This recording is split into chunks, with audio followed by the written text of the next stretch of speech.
हरियाणा के कई जिलों में आई बाढ़ से जन और धन का काफी नुकसान हुआ। इसके बाद सरकार ने भी मुआवजा देने की घोषणा की, लेकिन अलग अलग कई संगठनों ने मुआवजे को न कहीं बताया और जिसको लेकर सरकार का कई जगह विरोध भी किया गया।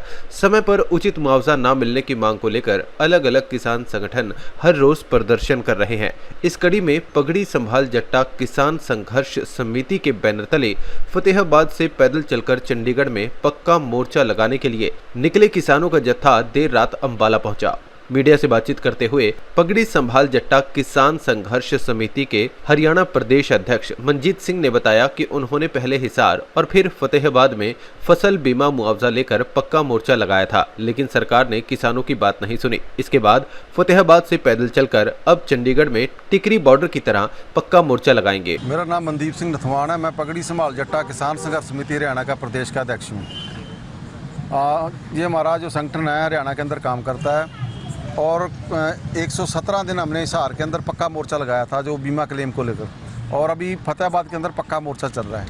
26 सितंबर से फतेहाबाद के पक्का मोर्चा से हमने पैदल विधानसभा के लिए कूच किया है, क्योंकि जो हरियाणा की सरकार है वो किसानों की बात नहीं सुन रही। बीमा कंपनियां बीमा क्लेम नहीं दे रही। बाढ़ से जो तबाही हुई है, बाढ़ का मुआवजा सरकार अभी तक कोई ऐलान भी नहीं कर रही। कब देंगी, कैसे देंगी, क्या मापदंड होंगे, कोई बताया नहीं जा रहा। किसान त्राई त्राई कर रहा है, फसलें बर्बाद हो गई है। गुलाबी सुंडी ने नरमा ख़त्म कर दिया। एक जगह बाढ़ है, दूसरी तरफ सूखा पड़ गया। मगर जो हरियाणा सरकार है वो लगातार किसान विरोधी नीतियां अपना रही है और किसानों को कोई राहत देने का काम नहीं कर रही। इसलिए हमने फैसला किया, ये हरियाणा के इतिहास में पहली बार हज़ारों किसान हैं जो पैदल चल के 200 किलोमीटर का सफ़र तय करके चंडीगढ़ की तरफ विधानसभा की तरफ बढ़ रहे हैं। आप देखा होगा, जिसमें महिलाएं, बच्चे, बुजुर्ग सब शामिल हैं। और कल ये काफिला और बड़ा होने वाला है, क्योंकि हमारी ये जायज़ मांगे हैं। सरकार को हमारी बात सुननी चाहिए। जहाँ बाढ़ आई है वहाँ 50,000 रुपये प्रति एकड़ मुआवजा मिलना चाहिए। खट्टर साहब पहले 15,000 कह रहे थे, उसके बाद उन्होंने कहा कि जहाँ धान लगी वहाँ 7,000 देंगे। अब फिर बयान आ गया भी धान जब तुल जाएगी मंडियों में फिर उसके बाद सोचेंगे। मतलब ये सरकार मुआवजा देना नहीं चाहती।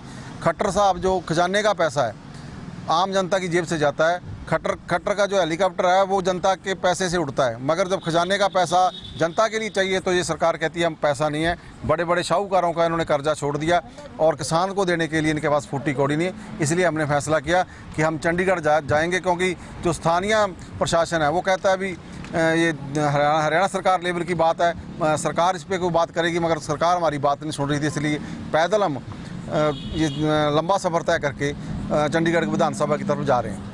चंडीगढ़ में पक्का मोर्चा कहाँ लगाने वाले हैं? जहाँ पुलिस रोकेगी हम सारा राशन पानी ट्रैक्टर ट्रॉली साथ लेके आए हैं। टिकरी बॉर्डर की तरह मोर्चा लग जाएगा, क्योंकि हमारी फसलें बिल्कुल बर्बाद हो गई है।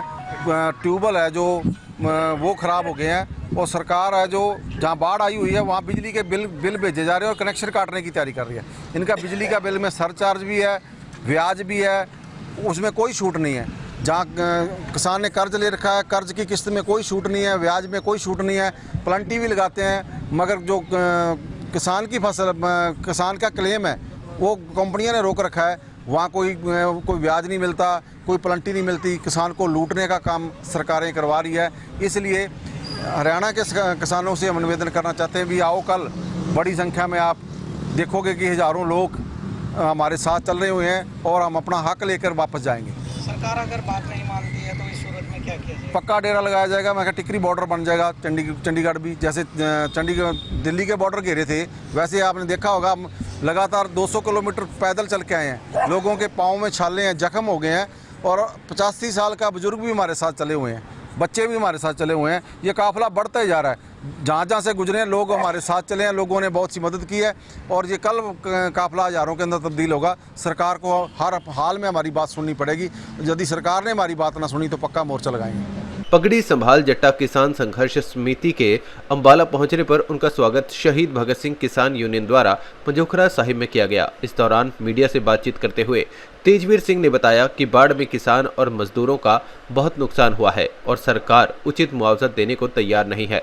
हर वर्ग सरकार की नीति से परेशान है और अब चंडीगढ़ में दिल्ली से भी बड़ा मोर्चा लगाया जाएगा और इसका परिणाम आने वाले समय में भाजपा सरकार को भुगतना पड़ेगा। बिल्कुल गिरा जाएगा, क्योंकि ये किसानों के फसलों के मुआवजे की बात है और बीमा कंपनी जो बागी है उनकी बात है, किसान की बात है। बाढ़ से परेशान है, सूखे से परेशान है, ऊपर से सरकार की जो नीति है उनके कारण परेशान है।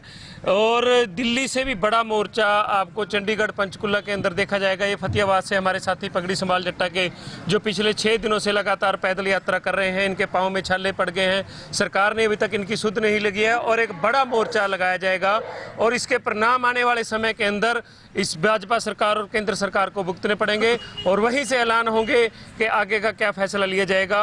और निश्चय ही कल आप देखेंगे, कल जब यहाँ से काफिला चलेगा तो इस बात का पता पूरी सरकार को और पूरी चंडीगढ़ के प्रशासन को पता चल जाएगा कि कितनी संख्या के अंदर किसान निकल रहे हैं। दिल्ली को घेरने में अम्बाला के किसानों का खास योगदान रहा है, तो अब चंडीगढ़ की तरफ और क्या कुछ रहेगा? चंडीगढ़ के अंदर भी अम्बाला के किसान पहुंचेंगे। पंचकुले के अंदर जहां भी धरना प्रदर्शन किया जाएगा, जहां पुलिस बैरिकेड लगाएगी, वहां पर एक बड़ा इकट्ठ करके सरकार को बता दिया जाएगा। क्योंकि हम सभी संगठन, सभी एसकेएम के संगठन जितने भी हैं, हमारी जो 5 यूनियनों का जो संगठन है इकट्ठा होकर वो इसमें भाग लेगा। और सबसे पहले हमारे जो पगड़ी संभाल जट्टा के मनदीप नथवान जी के नेतृत्व में साथी फतेहाबाद से चले हुए हैं 6 दिन से, वो पक्का मोर्चा लगाएंगे। इसके बाद जो आदेश करेंगे ये, तो उस पर हम पूरा अमल करेंगे और पूरा साथ देंगे डटकर।